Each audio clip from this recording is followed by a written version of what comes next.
Hello and welcome back to the podcast Discover North Korea. I am Zoe from Zoe Discovers, and today we are going to be talking about things that we miss about visiting North Korea. And I say we straight from the get-go because I have some pretty exciting guests that are going to join me very, very shortly. They are the North Korea tourism experts, the people who've been working in the industry the longest, and the people who know the industry the best. I'll introduce them properly in a minute, but firstly, I want to say thank you for coming back to the podcast. We are now on episode 5, which has been a really exciting journey. I've really loved getting into this podcast series. If you have any questions, if you have anything you want me to cover, anything at all you want to just say to me, I do focus every single episode on a question from you guys or on a theme that you guys have been bringing up. So do let me know. You can message me on Instagram at ZoeDiscoversNK, or alternatively, you can email me on zoediscovers@gmail.com. So now that bit's over, and just before we get talking to our guests who are waiting very patiently, I want to just give a little bit of an introduction and cover what on earth is going on with North Korea tourism at the moment, and what has been going on indeed over the past 3 years. So for this, we have to look back all the way to January 2020, when I think everyone's lives changed a little bit.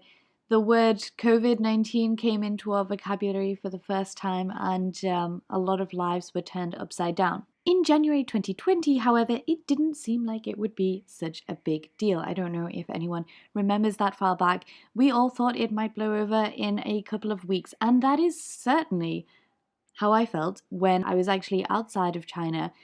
And, we kind of got the news in the company, in Koryo Tours, we kind of got the news that North Korea would be closing its borders.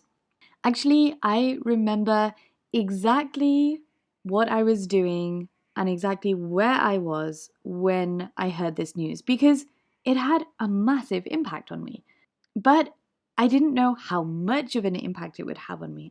At that time, actually, my next tour was going to be in April for the Pyongyang Marathon. A great tour, by the way. If anyone, if you've got any runners out there, I will be seeing you at the next marathon in Pyongyang that we can join in. So I didn't have any tours planned until April 2020. And I thought, you know what? I've just come back from North Korea. I just came back in mid-January 2020. I was actually, I'm pretty sure I can say I was the last Western tourist to be in North Korea.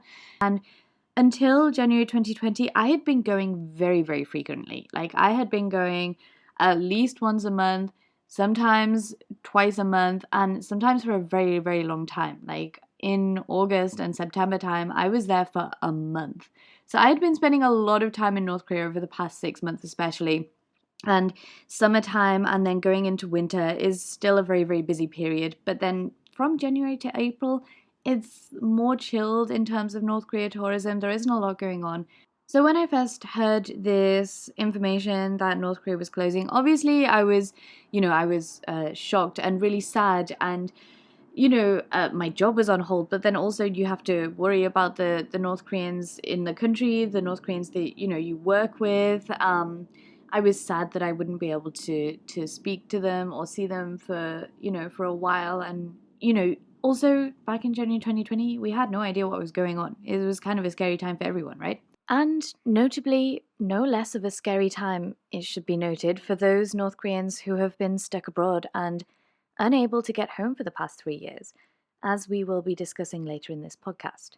We all thought it would be over very, very soon. 3 years later, I am making a podcast with the episode entitled, Things We Miss About Visiting North Korea, because crazily enough, I haven't been back for over 3 years now. And that is something I actually never thought that I would be saying, since I started working in North Korea tourism. So if you haven't listened to episode 2, where I kind of give an introduction and some information in how I got into the tourism industry, do have a listen back to that if you are interested. But I've been working in North Korea tourism since 2018, and I've been constantly going back and forth around once a month for over a couple of years. And I had totally taken going to North Korea for granted, which is something bizarre because I don't think many people can say that sentence. But for me, it kind of became the norm. And actually, when I was leaving North Korea in January 2020, I had like a bit of a moment, with one of the guides. We're good friends. And like I said before, I had been coming in and out of North Korea a lot. And so it wasn't just me that was getting used to going in and out of North Korea. It was actually the guides getting used to seeing me a lot as well, I guess. And when you spend a long time in North Korea, or also, even if you're just spending a few days, you are constantly around your guides all the time. If you're not literally on tour showing people around, then you are talking with the guides trying to plan the next thing, or you are trying to solve some problem, or also you're just kind of chilling out with the guides over a beer over a long day, So it's intense. The time that you spend together is intense. So you do kind of start to get close with some of them. And I do definitely call some of them my friends. And when I was leaving in January 2020, saying goodbye at the airport had just become so normal. But this time it was a little bit different because, the guide asked me like, oh, hey, when are you coming back? And I said to them, probably April for the marathon. And they looked at me and they were like, oh, April. Wow, it's so long away.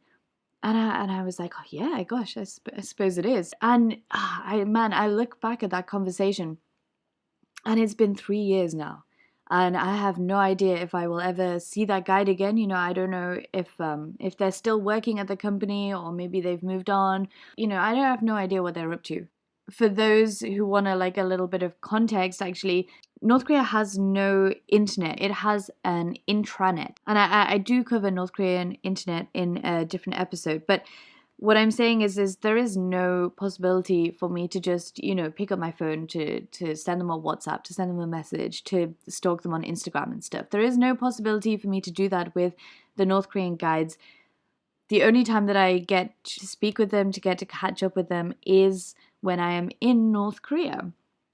And that's fine, and you get used to that when you're seeing them kind of regularly. But now it's been a very, very long time. And of course, we can, as a company at Koryo Tours, or, companies that work with North Korea, there are pathways to talk to North Korea, okay?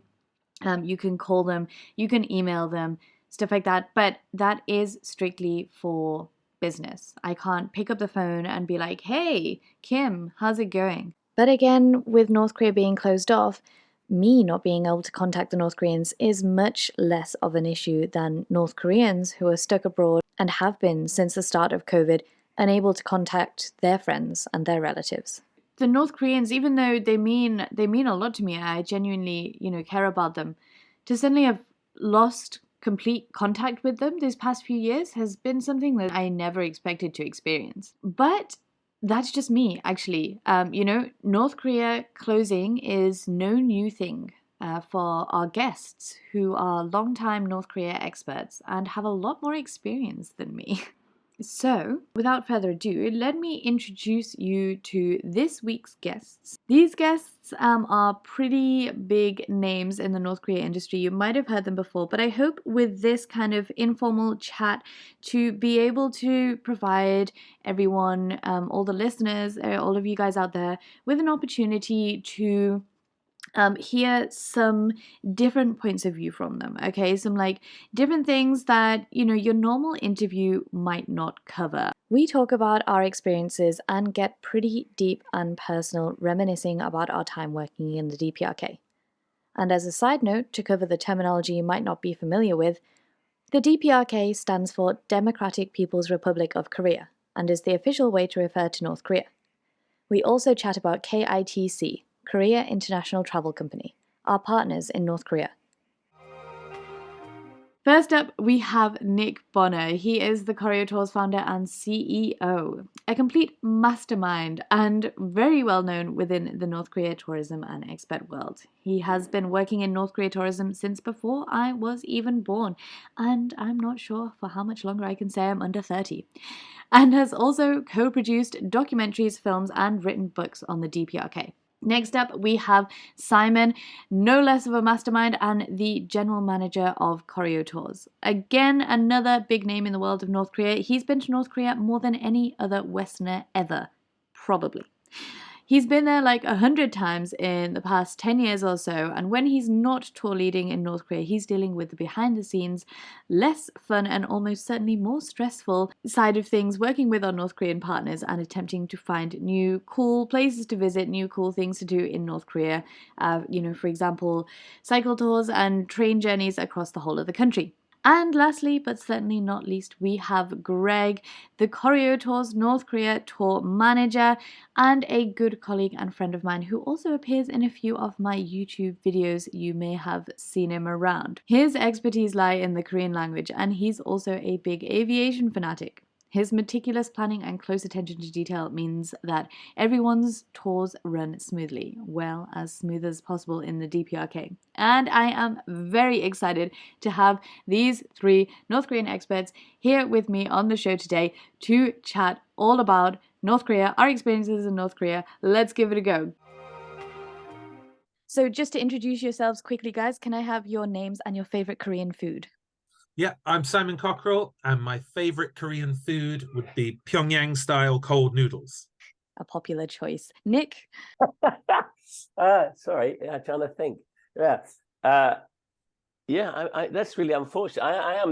I'm Nick Bonner, and my favorite food would be Pyongyang cold noodles. But actually, it might be just a bit of myeontae, sort of bit of the dried fish over a beer. Nice. That sort of brings back memories.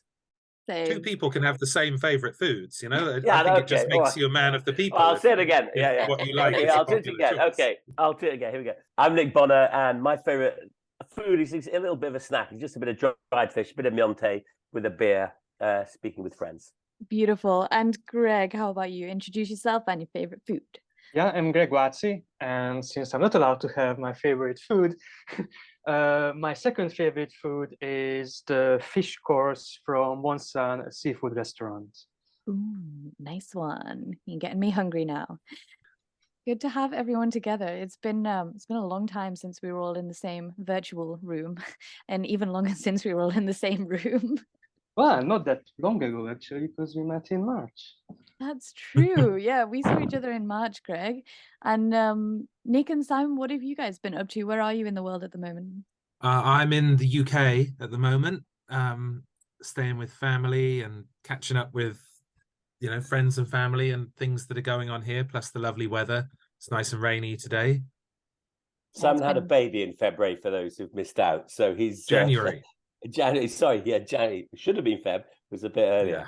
So Cyrus has arrived on the Choreo squad, and we met up with Cyrus and his mother and father in Paris about a couple of 3 weeks ago. We're looking at setting up a space in Italy for an art collection that Choreo has sort of picked up over the last 30 years. So we've got quite a big project here. We thought we'd have a base where, if you think of it, anything to do with North Korea, if you want something permanent, it's a very difficult place to find. I mean, the States, obviously not, because the North don't like that. China, not perhaps as stable as you'd like to think. South Korea, certainly not for the North. So we were looking at Italy. So I think if you come back here in a year or 2 years' time, we should have an art space over there, as well as, of course, our sort of flagship base in Beijing and Hong Kong. Is it going to be also like an archives of everything North Korean you collected? Yeah, that's the plan. Exactly. It's going to be we've got over, I think, sort of 2,000 pieces of fine art, plus another sort of similar amount of various bits and pieces, whether it be postcards collected sort of during the sort of Japanese occupation period, right up through to sort of sweet papers and wrapping papers, etc., from about 3 years ago. I'm looking forward to that. Have to make a trip over to Italy all the way from Taiwan. I know it's going to be so stressful there in Tuscany with all that wine and food. I do. Oh, Anyone who don't. goes there for 2 weeks, hell on earth. I mean, North Korea has been closed for the past 3 years. We're going to kind of get to that soon. But what else has been kind of going on in terms of projects and stuff like that at the moment? Yeah, actually, quite a few projects. We had in Vienna at the Design Austria, we had a big liner cut exhibition. And this was went from, I think, April to September. July to September. So that was their most successful exhibition they've ever had. That was using our lino cut collection and also sort of displaying it in rather unusual circles. I think we put that up on the Choreo Studio website if anyone's interested. And we're very happy to do these shows at small galleries and what have you, because the art is transportable. But this was a big show, very grand affair. But we've also got a photographic project. The North Koreans, basically one of our film producers realized that we were in trouble in 2021 and thought, right, well, what can we do to help them? This is the most unusual project I think that we've ever come across. And they suddenly said, we know you want to make a film calendar and you can sell this and you can survive. We thought, well, you've got to sell a lot of film calendars. But the photographs came through of their film stars, including Flower Girl, Mrs. Hong, probably most famous actress in North Korea. And amongst that, another 20 photographers. They sort of did their whole sets of their favorite films. They got brought in the cast, they brought in the directors, they filmed it, but without any film in the camera, as if it was a real sort of film set going on. And the photographer sort of took these images, and this is the first time, I suppose, an art photographer has ever been commissioned in North Korea. And they sent their work by digital, by file FTP, file transfer protocol, to us. Great big 100 mega sort of files of photos of the most incredible scenes. So we're looking at exhibiting that. It's a very, very cool project. So just to let people know, if you didn't realize, so that project was done entirely inside North Korea. And then, as Nick just mentioned, they then sent the photos back out to us, right? And I think that's one of the only projects, if not the only project, that's kind of been going on inside North Korea since COVID, right? Yeah, and that then got us thinking to do a couple more. So there's a couple of other projects, a film project that we'll let you know about in the future. So I don't know about this. We're in regular contact. I mean, all of us know how both our colleagues at the travel company are. We're in contact with them every week or every 2 weeks, definitely. And at the same time, I'm keeping in contact with the film people and various artists over there. So cool. It's restricted, but there's a little gap somewhere.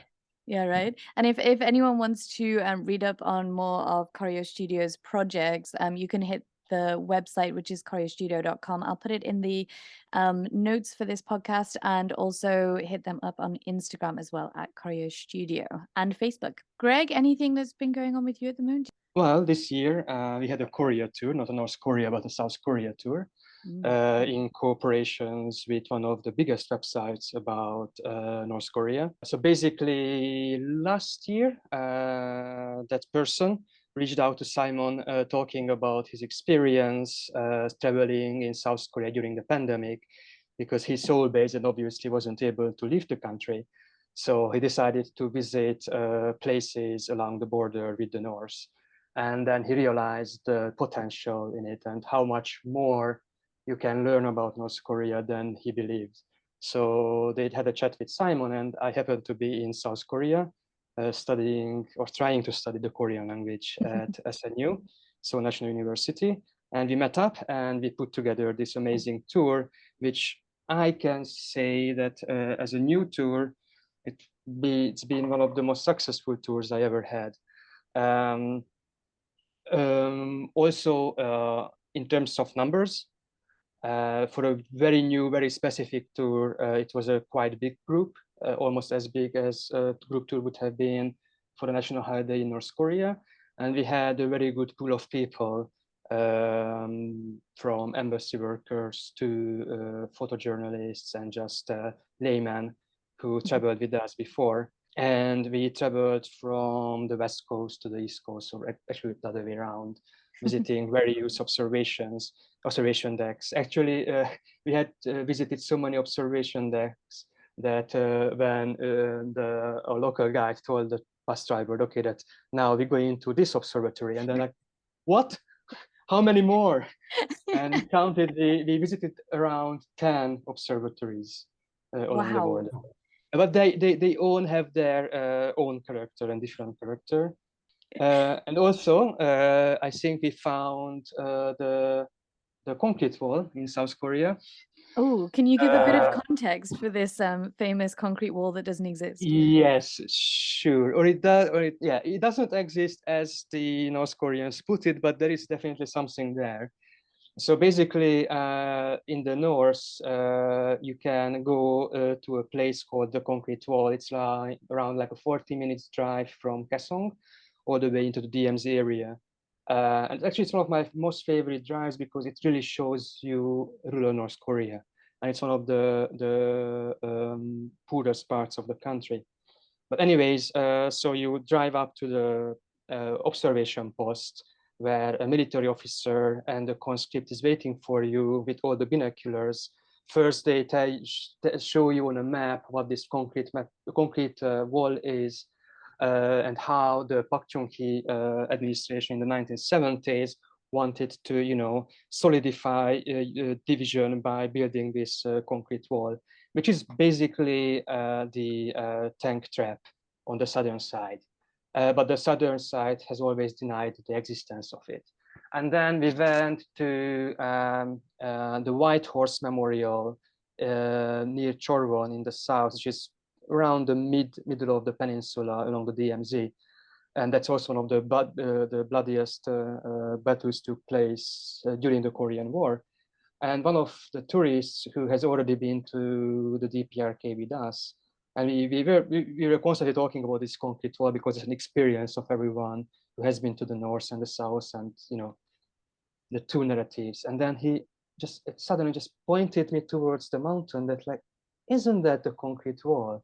And then we took a photo, and it does indeed look like the concrete wall. It's not where the north claims it is. However, the north claims that it's from coast to coast ceaselessly.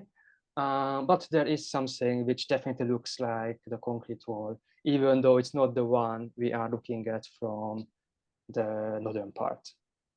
And so you were in South Korea doing this tour, but it wasn't a normal South Korea tour, right? So it was basically a North Korean themed South Korea tour. Is that how we can call it? Or yes, indeed. So basically, apart from one day in Seoul, where we visited some of the more touristy sites like the palace, the War Memorial, which is again North Korea connected, or the Museum of Contemporary History, which is again a bit connected to the whole North-South Korea thing, given that the dictatorships in South Korea from 1950s until the early 1990s were like very anti-communist, and they identified themselves by being the democracy and preventing the spread of communism.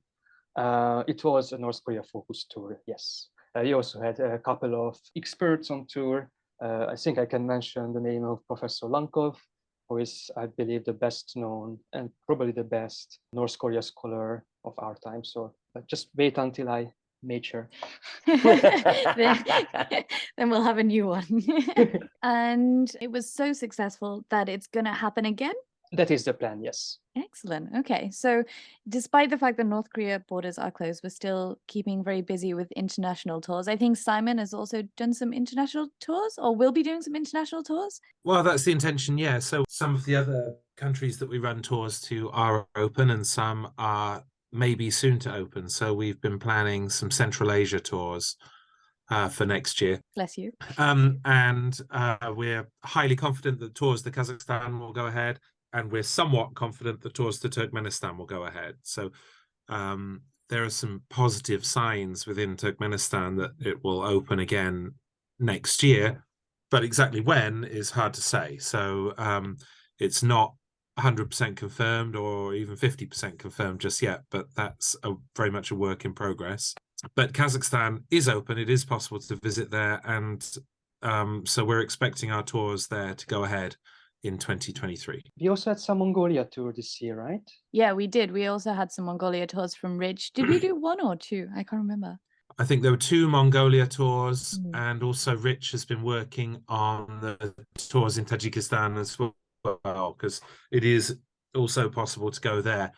But, you know, when countries reopen, some places, not everything opens at once. Some areas remain off limits, or some specific sites remain off limits. And also in the couple of years gap between the last tour and the more recent tours, sometimes local policies have changed, sometimes areas have come under different administration.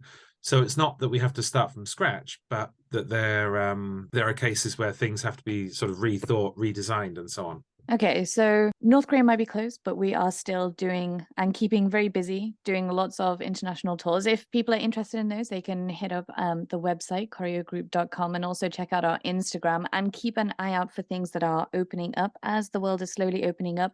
One place that is still quite closed at the moment, though, unfortunately, is North Korea. That is something that everyone knows, and is something that it's the first time I've experienced a North Korea closure, and for so long as well. But it's not the first time that North Korea has closed, right? I think Simon and Nick, you've both experienced a North Korea closure. Yeah, 2 of them, 2 previous ones, actually, in my case. So back in 2003, SARS led to the closure of the border for several months. That was pretty unprecedented. I mean, a lot of potential visitors are concerned that some political crisis or another, or some kind of weapons test, or any of the other drama that North Korea is known for would cause an arbitrary closure of the border and the prevention of their visit. But actually, it's only pandemics that seem to do this. So in 2003, SARS led to the border closing for several months. And back in 2014-15, Ebola was the culprit. I mean, SARS, this was entirely legitimate because it was quite a thing in Beijing. It led to the empty streets that everyone in the world is more familiar with now, but which at the time was quite unique. And the Chinese government decided not to be as straightforward and as blunt with the truth, if I can politely say that, as they could possibly have been, by making claims which were completely baseless about no cases. And then all of a sudden, there were loads of cases, and a lot of neighboring countries had a little panic, and that caused North Korea to close its border. Ebola is a slightly more complicated one because nobody in Asia had Ebola. So obviously there was very little chance of that disease making its way into North Korea. So at the time, there was a lot of speculation that it may be for other reasons. After all, they don't close their border to prevent the spread of anything else, tuberculosis or the flu or AIDS or anything like that. So why Ebola? So who knows? It could have been a huge overreaction to what was a quite major outbreak halfway around the world at the time. Or it could have been a handy piece of taking advantage of a situation for another reason.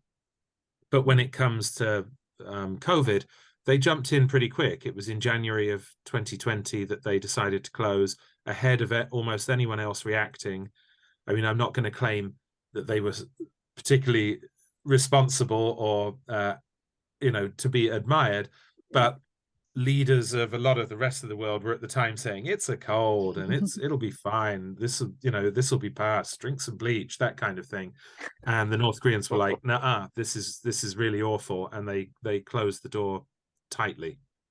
Yes, indeed, very tightly. It's not just tourism that stopped, but also North Koreans stuck abroad. They've also not been able to get home for the past 3 years. So yeah, I would add also that if you are from North Korea and you were overseas at that time in January 2020, not only can you not go home, but your level of communication with your family and friends at home in most cases will be almost non-existent. So Zoe, as you know, you were stuck in Tonga for 18 months, but you could at least, speak to your family. Yep. Right? I was in China, somewhat stuck and, somewhat voluntarily for most of it. But, I could call whenever I wanted, video chat, send things, etc., etc. So it's not great, but it's not the end of the world. But if you're a North Korean, especially if you are, not one of the more elite North Koreans overseas, then you probably haven't spoken to a member of your family in nearly 3 years. You probably haven't seen a picture of them or anything like that. So this is a lockdown which affects North Koreans far more than it affects tourists who, they have to choose from one of the other 200 countries to go to. This is something really, really life-changing and quite traumatic, I believe, for thousands and thousands of North Koreans who happen to be overseas. Some of them would have been short-term at the time. So that's something really terrible for them. I have one friend who his parents, well, basically the parents of the friends, they headed off to Pyongyang for a week and said, look, there's kimchi there, and there's some, bulgogi and various bits and pieces in the fridge for you to cook up. We'll be back in a week.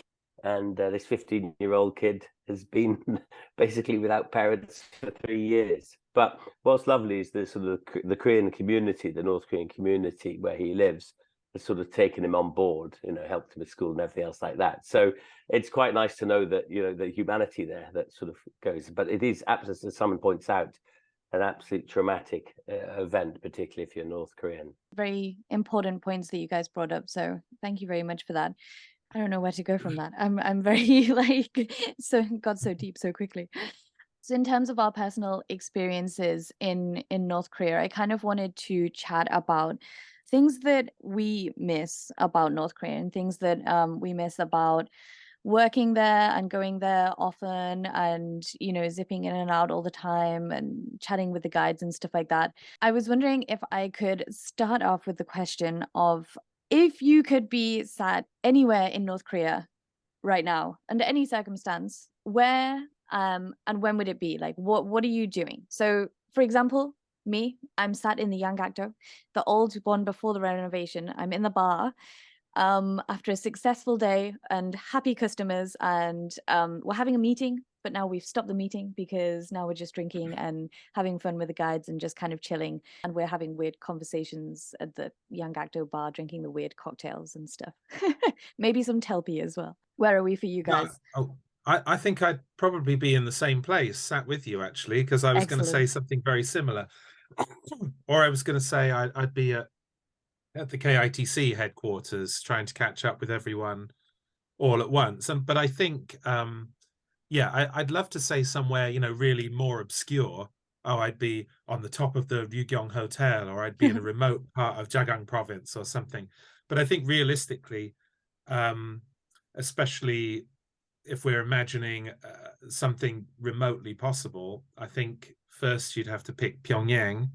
And I think the focus for all of us would be catching up with people there that we know, rather than like doing something specific. So it'd be doing something fairly, excuse me, it would be doing something fairly straightforward, like having a beer in the Yanggakdo. And naturally, whenever I have a beer in the Yanggakdo, I normally have to send it back once, because the amount of foam they put on it I find to be unacceptable. More than 10% gets sent back. So there's a top tip for tourists: you can send it back and get it topped up, hopefully with more beer. That's just a sign of the love towards you. That's, the bigger the have, the bigger the love. They do it deliberately. Yeah. They see you coming. Yeah, but I think the most important thing would be to catch up with some people, find out what's going on with them, because a lot of the people we know will have got married, had kids, experienced a lot of joy and experienced a lot of tragedy over the last few years. So it'd be nice to hear about that and share our own with them as well. One rather sad thing for me is, since we filmed the Game of Their Lives in 2002 on the North Korean football team in 1966, we used to meet up sort of almost once a year, and then slowly with the team, some members became senile, some died, traffic accidents, all sorts of stuff.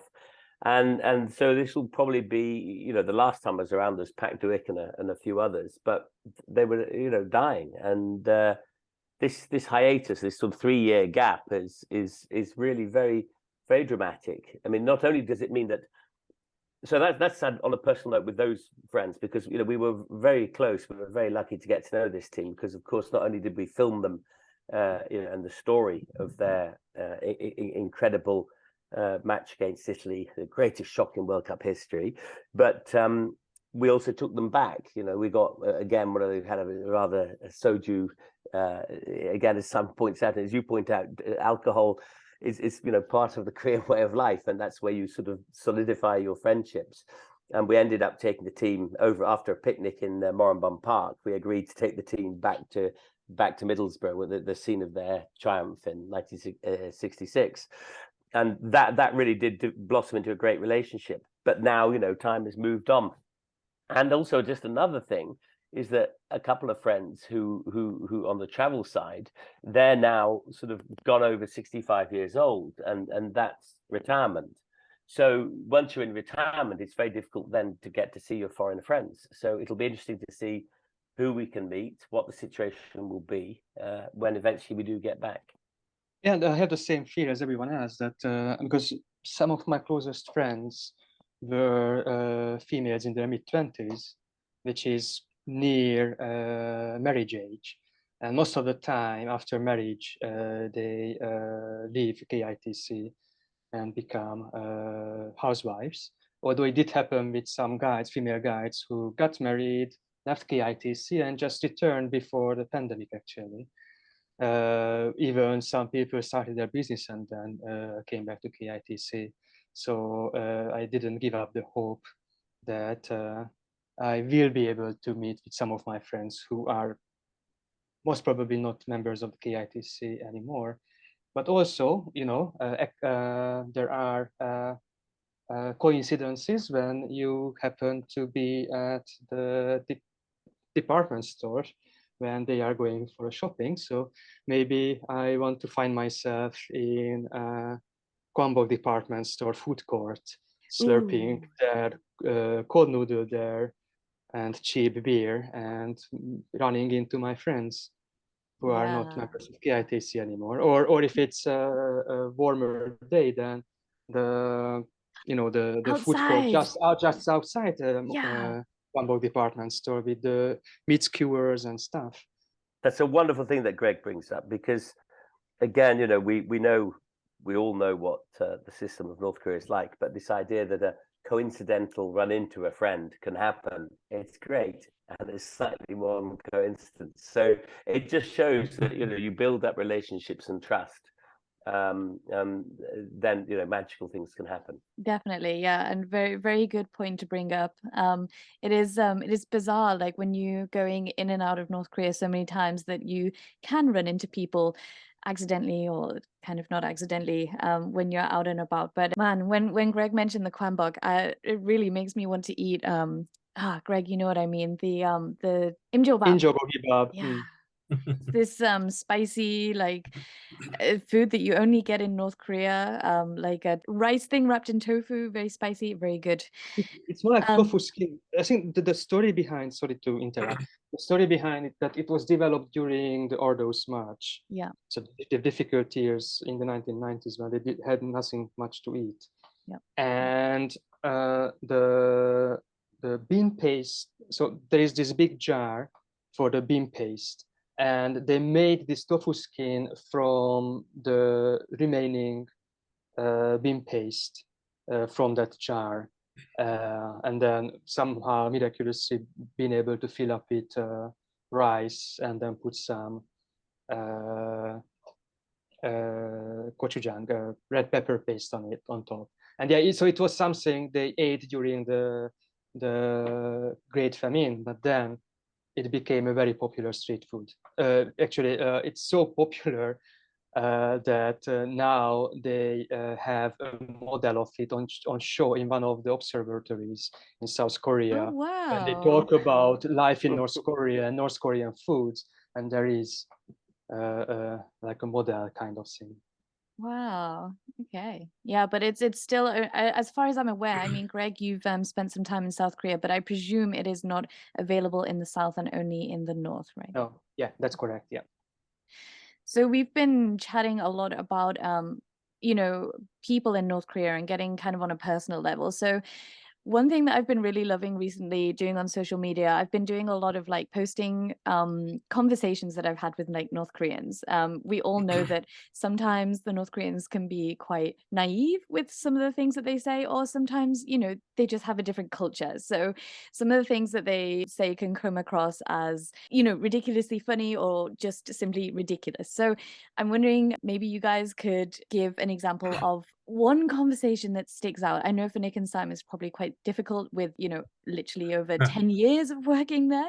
I remember one. Well, there's a lot, of course, and some things are like quite funny, and some things are a bit tragic. They show a real disconnect from the world, and some things are sort of quite amusing, but it's touching that you would be asked the things, right? Yes. But one that really sticks out for me was when we took the Middlesbrough women's football team to North Korea. So I think that was in 2010. This was to mark the 10th anniversary of UK DPRK diplomatic relations. So we had the support of the British Embassy. The reason we took Middlesbrough over was because that was the town where the North Korean team was based in the 1966 World Cup. So there were connections already. And they were willing to do it as well. So we got the funding together. We took them over. They're a fairly decent women's football team, but women's football is played at a genuinely elite level in North Korea. And so they played 2 matches against the top North Korean teams and were well beaten both times. But there were thousands of people in attendance, and it was on TV and everything. So this was a really big deal. And we were, you know, I think rightly proud of ourselves, patting ourselves on the back, that kind of thing, you know, lighting cigars and this kind of thing in celebration. And then this guy from the sports ministry came up to Nick and he said to him, "This was quite good, Mr. Nick, but next time could you bring some real team like Manchester United?" And it just showed, like, what the hell's wrong with you? Like the cost differential and the idea, you know, he was serious, as if like, oh, as if he thought that we somehow had the choice between, you know, Chelsea, Real Madrid, and the Middlesbrough women's football team. And we said, you know what, Middlesbrough, that's much more meaningful and connected to DPRK. It just showed, like, what the hell's wrong with this guy? And he wasn't just some random, he was from the sports ministry. So, you know, that showed a lack of worldliness, I could politely say. Indeed. Yeah, that's a great story. Nick, have you got one? Yeah, well, there's a couple. I know I say tend to do one, but my favorite was we were making this BBC radio series. It's a total disaster because we were meant to be heading into by train. It was by the first time in a long time that we were going into Sinuiju. And in fact, it was the first time to go to Sinuiju. Anyway, they wouldn't let. We drove into Sinuiju by bus, and they said, you haven't got all the permissions. You have to go back. So, you know, with the radio, sort of the BBC radio person, I mean, we had all the permissions, you know, watching me unfold this disaster, because it wasn't just the radio lot, it was a whole tour group. So me trying to look cool, calm and collected. We eventually got in, we had to go back and then fly in, so we were a day late. Anyway, we arrived and we were filming away, and the guide was taking us up in the Moranbong Hill, and she said to this, in a slightly sort of condescending way to our guide, said, you know, why don't you wear, you know, what the difference in the West? What do you miss about the West, or what do you think you should have in the West? And the question came out, why don't you wear jeans? And I thought, oh God, here we go. And the guide turned around and just said, they're not fashionable anymore. That's such a great answer, because you know, jeans have never been allowed, but it was just such a one-up for the Koreans. And I think the other one is just the saying that during the arduous march, this horrendous time, and they were just coming through it, and so we're in the early 2000s, and I was listening to these 2 guys sort of chat, and one burst out laughing, and the saying came out. It was basically because at that time the women could go about their business selling sort of fruit, going out to the countryside, bringing in fruit, selling it in the city, earning money, whereas the husbands were sort of stuck in government jobs. And the saying came out there, which sort of humanizes everything again, and it was, having a husband is like turning the light on in the day, bloody useless. So I love that. That's my favorite sort of saying, and can be used anywhere at any time. Can I say that when that radio show that Nick mentioned, that was called The Great Leader, The Dear Leader and The Tour Leader, And I think that, as I recall, that was recorded in 2004 and broadcast in 2005. And in the end, they did manage to go into the country, but first they went in, were kicked back out again, came all the way back to Beijing, and then went in again and came out again. So disastrous tour economically and logistically. And then when that was actually broadcast on Radio 4, a big radio channel in the UK, we thought, like, this is our exact audience. This is going to be massive for us. At the time, the entire market for Western tourists was a few hundred people. We sit down in Beijing to listen to it, champagne chilled and that kind of thing. More cigars. And it was 2 episodes, and the first episode was all about, we're off to North Korea, we're crossing the border, oh, we've been stopped at the border city, we're stuck in a hotel, and now we're being sent back to China. And then the episode ended, and I don't think we received an email for a week. No, it was the worst advert ever. And then the It's second still episode, available. the second episode was a huge success. We flew back into Pyongyang and everything went exactly as it should, etc., etc. And then of course tourism grew massively over the next 2 decades. But yeah, that was a real moment when we thought, oh, whoops, this isn't very good. Excellent. How about you, Greg? Have you got a memorable story? I'm sure you have quite a few. Not funny per se. It's a bit touching. Again, go on. one of our closest colleagues. I think we were hiking in Kumgangsan, the Diamond Mountains, and our customers started to talk about what is our North Korean colleagues' wishes, or what's their dream. And then one of the guys said that, I want to be a tour leader just like Greg, going overseas and show my people how other countries are. And actually it was coming from someone who is known to be more strict about the rules and known to be, how should I say, a bit more rigid when it comes to everything else. So it's someone you would never expect it to dream about. I can think who it might have been. I don't know. The other one, it happened again. It's a conversation next to Kwangbok, having meat skewers and beer, and I'm quite infamous for my Pyongyang city walks among the tour guides, because it's too much responsibility for them, too much exercise. But they do it for me. More too much exercise than anything else. Stay on the bus. But she had the chance to go overseas just recently, and she had a private tour when we had this chat over beer next to Kwangbok. And she said, Greg, now I understand why you like the walking tours. And now I took my private tour customers on one of your walking tours, what we did together before. Because when I was overseas, I realized that how important it is to, to be free as a bird and just wander along the streets. I found it kind of touching, and also it's okay. So this is why tourism is useful, and this is why we do have an impact on our colleagues. And maybe it would never happen if she didn't go overseas, but also if she didn't work with me before doing these city tours, she wouldn't have come up with the idea that, okay, I want to show something different from the regular tours by taking my customer on a walking tour in Pyongyang. And then there's a funny story which didn't happen to me, but happened with one of my favorite guides. It was back then when Americans still could visit Pyongyang, and he was like just being around the people at Pyongyang airport, and just walked up to a customer and, okay, so where are you from? Oh, I'm from the US. Ah, terrible country. And then he just walked off. Yeah, sometimes they can be very very direct about things, let's say. Yeah, he was also the one who when I was a tourist during my first tour, he said that, I remember when I was in high school and Hungary betrayed us because Hungary was the first. socialist country to start relations with the South. And I said, yeah, but I was just barely born. I was like a couple of months old. Excellent. And my grandparents visited your country just after that, so I shouldn't be responsible for that.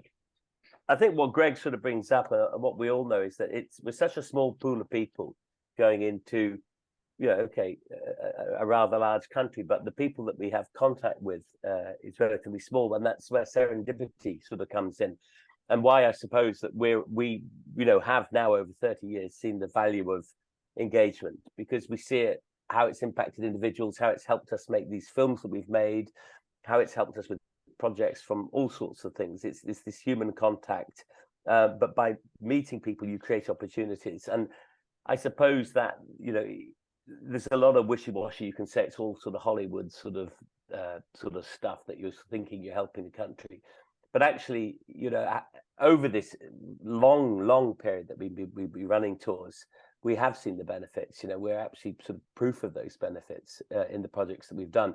And you can also see those on the website. We've got a PDF of them, and for a small company, I think it's quite remarkable what we've done. Not blowing our trumpet, because it's the Korean colleagues that have made these cultural exchanges possible. And you imagine, with a sort of change in attitude, at least towards cultural engagement, what could actually happen in that country, that informing people, so that if change is possible, at least they are aware of what change represents.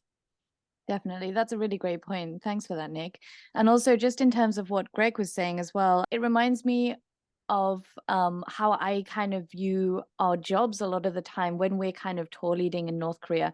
We don't do so much of the, pointing and, hey, this is this museum, this is this museum. We can do if we want, but we kind of leave that for the North Korean guides, who are the experts. But I see what we do as almost a kind of bridge between two vastly different cultures. You've got the North Korean culture, and then you've got the outside culture, the culture that's not. And sometimes you need a bridge to kind of connect things. Like, for example, as Greg was saying, a lot of the people we take to North Korea, they really want to walk everywhere, they want to, yeah.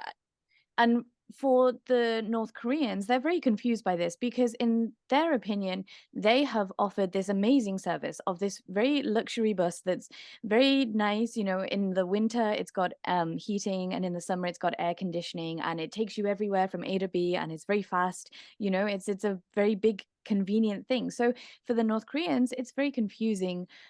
Why would people want to walk somewhere? So I think for us who kind of understand wanting to walk somewhere, and then trying to kind of bridge this gap and explain to the tourists a lot of the time, okay, this is what's happening. This is why the Koreans don't really understand why you're upset that you can't walk somewhere, and they are also might be upset that you are dissing their bus, not enjoying your bus journey. My favorite one on that one, is Simon's one on the guy who went to, maybe Sam, you tell it, the guy who went to the model farm and said, this farm isn't like a normal farm. And then he said, well, you're visiting a model bloody farm. What do you think? It's sort of trying to Yeah, I think there is a tendency for people to look for some kind of artifice and fakery everywhere they look. And, it's no secret that the tours and the tourism experience in North Korea is largely predetermined, right? That there's only certain places you can visit. There's more places you can't visit than places you can visit. And that, they show you the best, in inverted commas. But, there's not just one tour passed down from above that everyone has to do.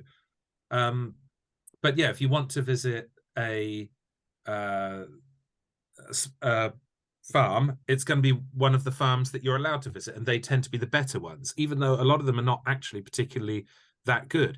And so, yeah, sometimes people do show up and say, well, this can't be representative of the normal agricultural situation in the country, because it's well known that they underproduce food, whereas this place looks perfectly good. Well, yeah, I mean, of course, because you're only allowed to visit the better farms. They're literally model farms. There's no secret about this. And a model farm doesn't mean that it's a fake farm. It just means that it's one which is held up as a exemplar to others, that kind of model. And this is absolutely open. But yeah, people want to say, well, the guides or the government minders or whatever they want to call them, they tried to make us think that the food situation was perfect because they took us to this amazing farm right next to Pyongyang, which is where all the arable land is, the exact harvest season, which is the time that they chose to go on the trip. So yeah, surprise, surprise, if you go to the worst parts of the country at the worst season of the year, you would see something completely different, except you can't go to those places. So you just have to extrapolate. But for the most part, the people who go on tour are intelligent and introspective and thoughtful people who are able to see more than just what they see. So they're aware that if you're shown the best, you can extrapolate from that the worst is considerably worse. So nobody is fooled, and no one is trying to fool anyone completely, but nobody would be fooled by something so brazen. So I think a lot of the time, people who come back from the tour and say, well, I saw through what they were trying to show me, you just think, well, yeah, bravo. I mean, that just means that you're not, completely credulous. I mean, everybody should see through it to a large extent, but you should also be nuanced enough to realize that actually what you saw and experienced was completely real. It's just not the entirety of reality. And neither should you expect to be able to go to a country for several days and come back having experienced all of it. That would be enormously arrogant for someone to think they could do. So avoid arrogance, don't be silly, and bring a sense of nuance and a love of ambiguity when you visit North Korea. Indeed, that's a really good point, Simon. And I know we don't have much time left, but I do just have one more question for you guys.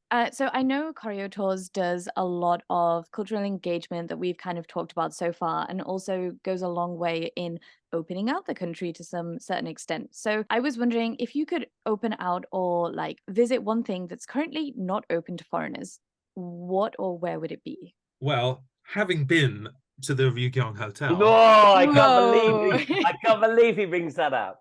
I'd like to now. On behalf of the people who always ask, so not for me, but for others, that's the place we get asked about the most, I think. And also, it's in Pyongyang, so it's easy to get to. It's right there. You can, it's a real life building. So maybe that, or actually the military supplies exhibition, which is on the Sports Street on the site of a never completed and later demolished baseball field. There's a KPA, a Korean People's Army exhibition, which is an amazingly modern museum of militaria, weaponry, tanks, all kinds of stuff. And also not just from North Korea, but displays about the relative naval powers of various countries. And it's really, really amazing. It's got a little train that goes around like it's Disneyland or something. And a load of it is in English. And to my knowledge, 2 groups of tourists have ever been. Oh, it's got a fantastic shop as well. And I've been there once, and it's just so fascinating. And, I'm not a huge fan of war. What is it good for? Museums. Absolutely. That is what it's good for. And that is a really good museum.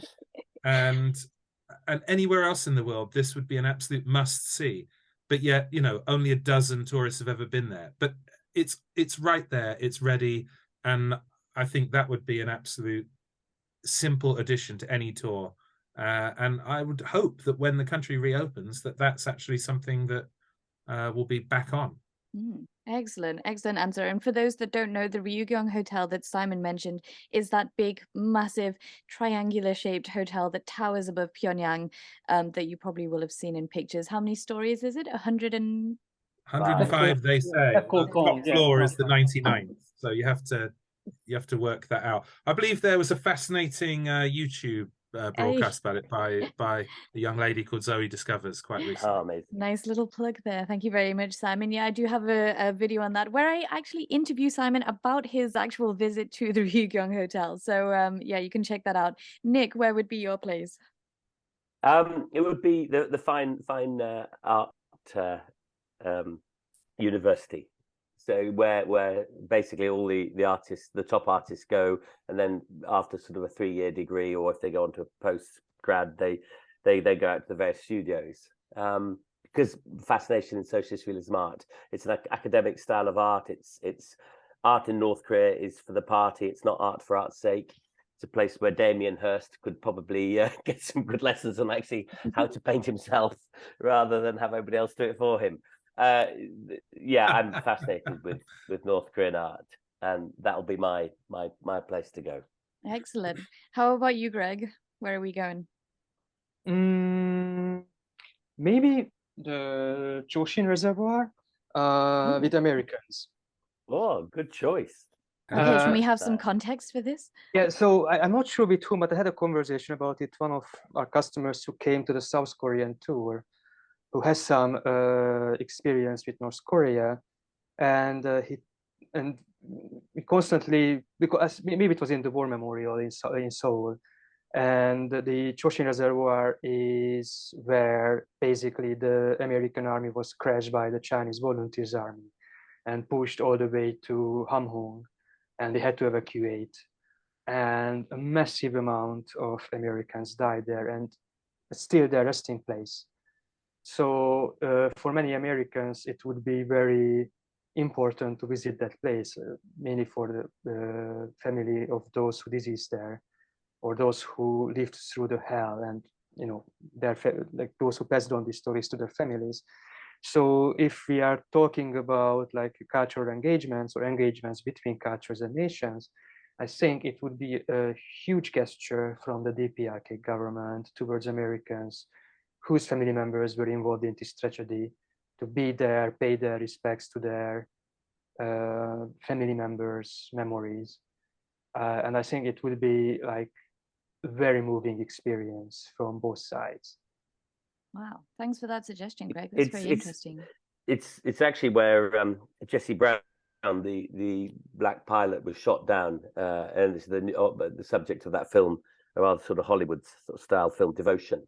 But yeah, for missing in action, the bodies of American soldiers still, to be returned to the country. So yeah, a very emotional place. Wow. Yeah.